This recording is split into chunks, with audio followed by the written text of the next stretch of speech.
ಇಲ್ಲಿ ನೀವು ಸೂಕ್ಷ್ಮವಾಗಿ ಗಮನಿಸೋದೇನೆಂದರೆ ಇಲ್ಲಿ 2 kg ಸಿಲಿಂಡರ್ಗಳು ಬ್ಲಾಸ್ಟ್ ಆಗಿದೆ. ಇಲ್ಲಿ ಗುಜಡಿಯಲ್ಲಿ ಇಟ್ಕೊಂಡಿರೋ 2 kg ಸಿಲಿಂಡರ್ಗಳು ಏನು ಬ್ಲಾಸ್ಟ್ ಆಗಿ ಸುಮಾರು 10-15 ಮನೆಗಳು ಸುಟ್ಟೋಗಿದೆ.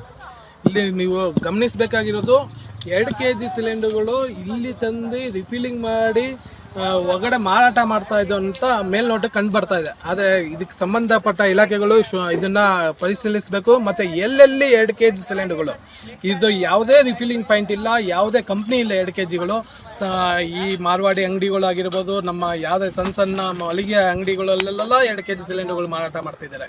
ಇದಕ್ಕೆ ಯಾವುದೇ ರಿಫಿಲಿಂಗ್ ಪಾಯಿಂಟ್ ಇಲ್ಲ, ಕಂಪ್ನಿಗಳಿಲ್ಲ, ಯಾವುದೇ ಸಿಲಿಂಡರ್ಗಳಿಗೆ ಏನೂ ಇದಿಲ್ಲ.